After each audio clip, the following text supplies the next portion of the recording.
Hello, yoga fans. Yes, we do get a lot of people for this activity, not only from the yogi side, and we've had reports from LA, different yogi studios, yoga studios.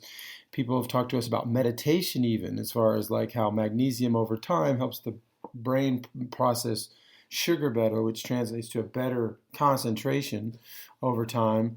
But it's also something that can be used on the body level for general stuff, like not only recovery and pain and bruising and stamina and training, but one of the key components for yoga is flexibility.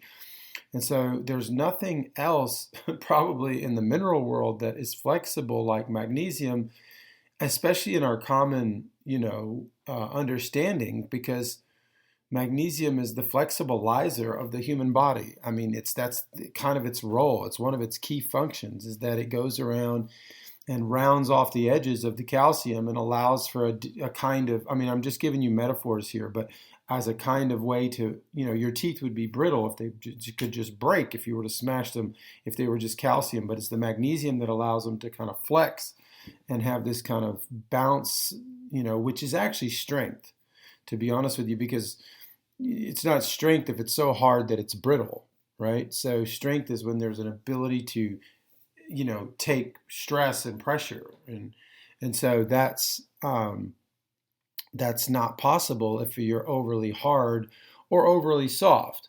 So you have to find that right balance, and magnesium brings that missing piece, which is in today's world, there's kind of a tightening in a way happening at the level of the bone and the nerves and the genetics in general. Like it's like the magnesium deficiency being awry or not present to the way that our ancestors had understood this through the bathwaters of history, the Greek and Roman times, all of that stuff that we thought was about soap. It turns out they didn't care about soap. It was much more about magnesium deficiency. So we're coming back to how they were able to keep the genetics still flexible.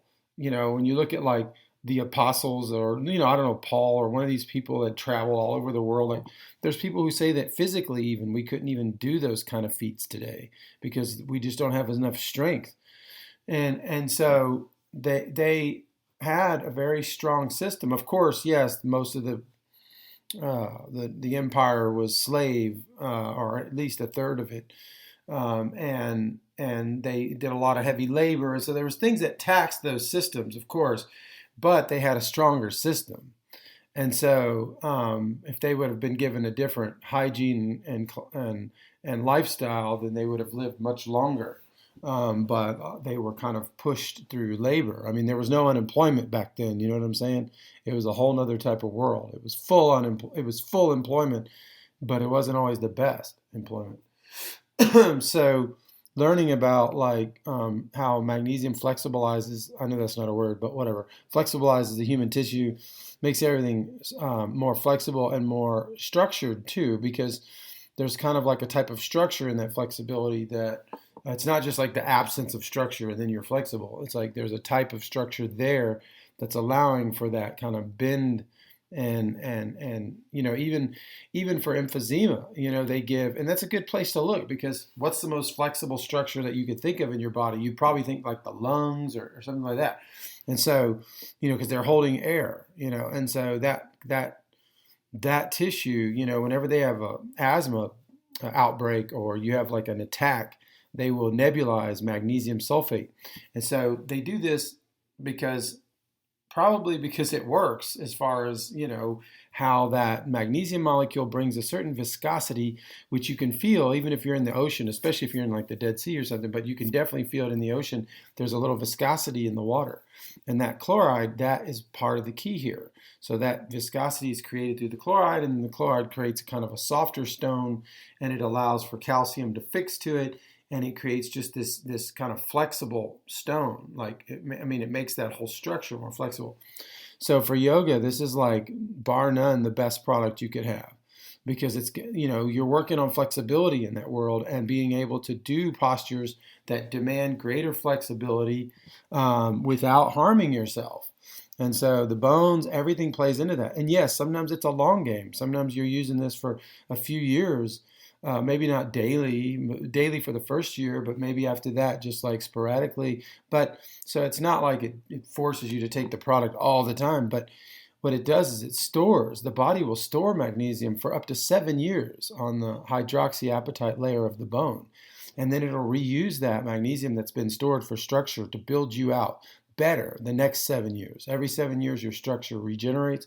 So imagine reinforming that new structure every 7 years with a whole new higher level of magnesium, a higher purity of magnesium, and also traditional way of doing it, which is through the skin, not through this pill paradigm, which you never get enough abundance to get you out of the deficiency. This is the way to do it through the skin because you go straight through the nerves. The nerves are not in the mesoderm where the mouth is. They're actually in the ectoderm where the skin is. That's where the nerves reside. And so coming through that layer coats the nerves on its way in a type of intelligence that only we can provide from the outside.